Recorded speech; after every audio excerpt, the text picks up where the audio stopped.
Well, a lot of you guys voted, and the results are in. I'm going to show you the results right now in this video, and then I'm going to reveal which processor actually won this face-off.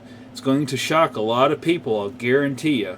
Shocked me the first time I ran these benchmarks, and I had to run them a few times just to make sure I didn't screw things up, but they are indeed the way they are, and I think you're going to be very, very surprised at the result. Well, some of you will be. Let's go ahead and take a look at the votes here. So an overwhelming majority of 71% think the Celeron processor is actually going to be able to best the little lowly AMD 386DX-33 chip, although 28% of you disagree with that assumption. And only 11% of you think it's going to equal the 386 platform.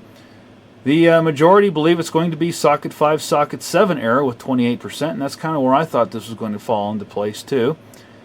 Right behind that is the Pentium 2 era with up to K63, somewhere in there, 26%.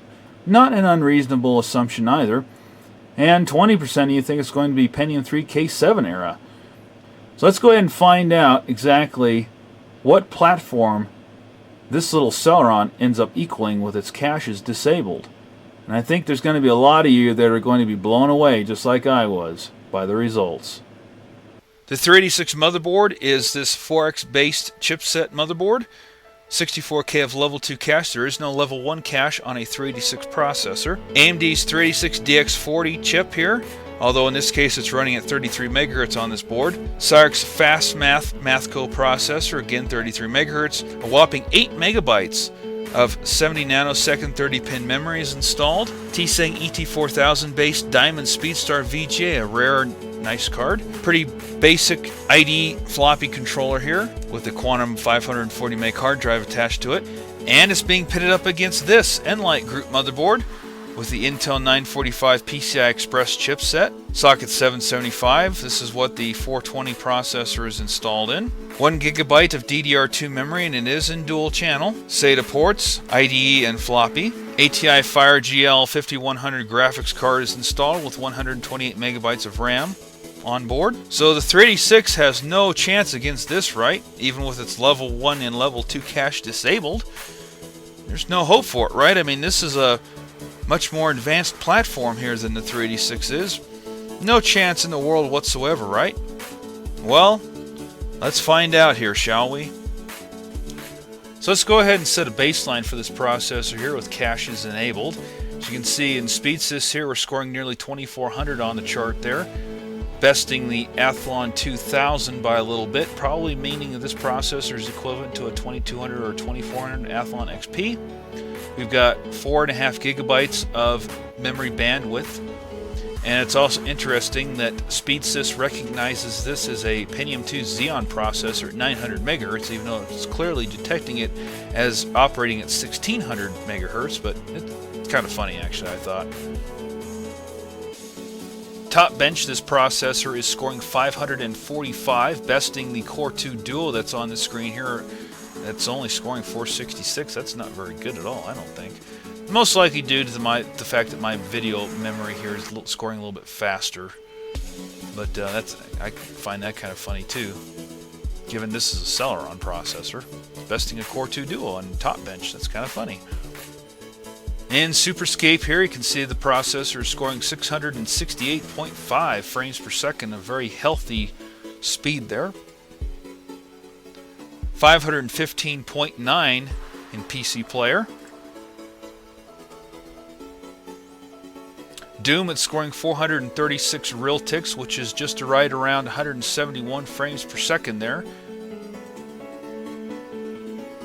And in Quake, it's scoring 330.1 frames per second there. So you can see there's a lot of performance here on this processor, even though these newer chips are not really optimized for 16-bit code.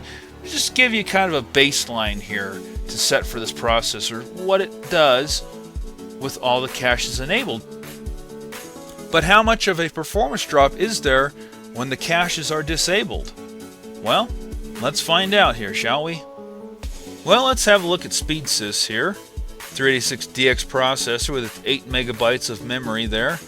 Memory bandwidth of 66.68 MB a second.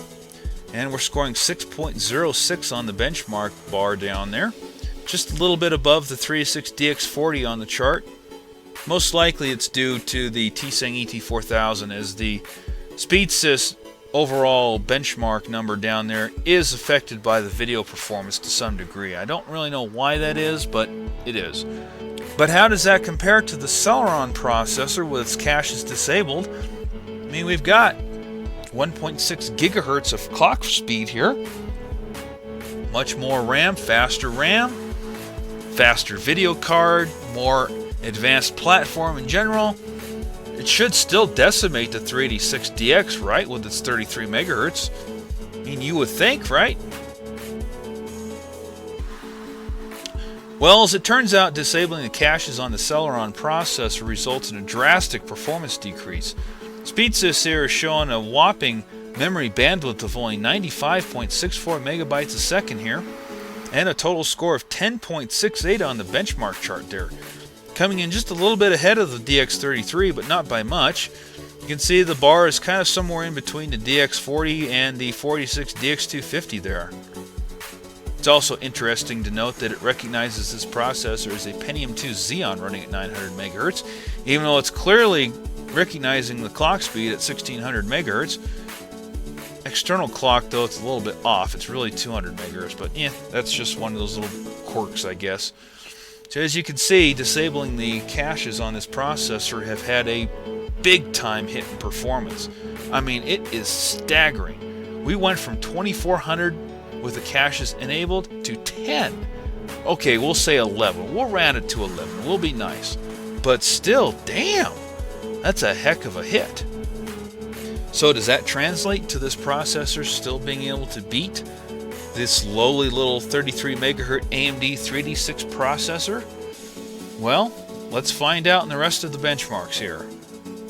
The score in top bench is 84 for the 386 processor versus 101 for the Celeron. Those are kind of interesting scores, isn't it? In Superscape here, you can see that the 386 processor is scoring a measly 13.8 frames per second.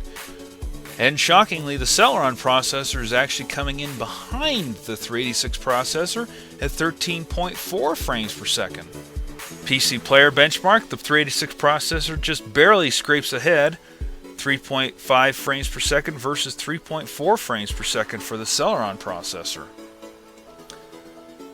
In Doom, the Celeron manages a score of 12,754 real ticks, which is about 5.7 frames per second, while the 386 comes out ahead with 12,237 real ticks, which is about 6.1 frames per second. Now we start coming to Quake on this face-off, and you would think that the Celeron processor, with its much more advanced floating point unit and 1.6 gigahertz of clock speed, should be able to easily outpace the 386 processor, right? Just completely dominate it, smash it into the ground.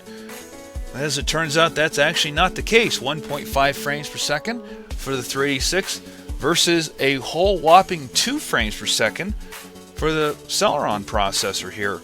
A whole whopping 0.5 of frames per second faster. That's all that 1.6 gigahertz of clock speed is able to give us.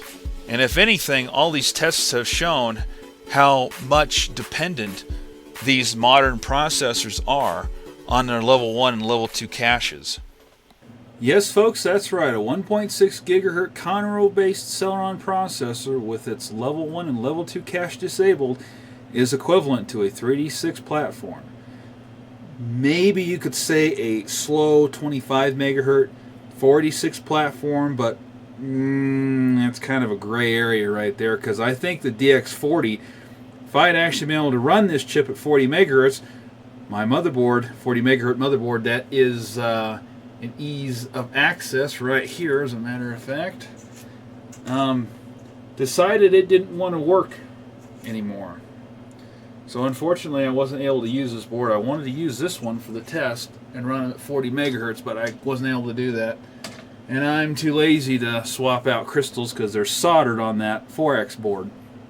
But anyway, getting back to that, yeah, shocked me. I was expecting Pentium, maybe Pentium 2 era performance, 386.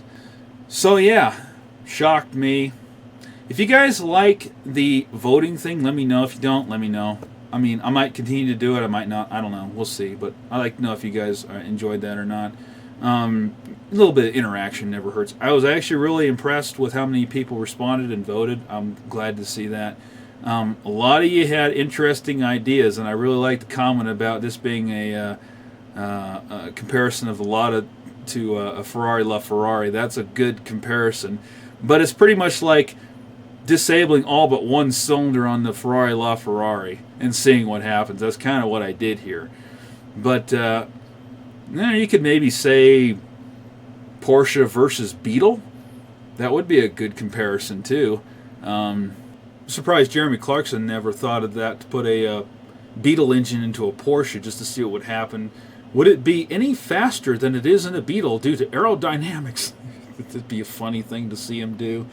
Anyway, this was a fun comparison, and I got another one, though, I'm thinking of doing, and that's going to involve a Prescott 2.8 gigahertz with its level 1 and level 2 cache disabled. I've actually already run the benchmarks on it just to see what would happen, and it was quite interesting, especially compared to the Celeron processor, and with and without cache. It was pretty interesting comparison, so I might put that together at some point. But until then, take care, everyone.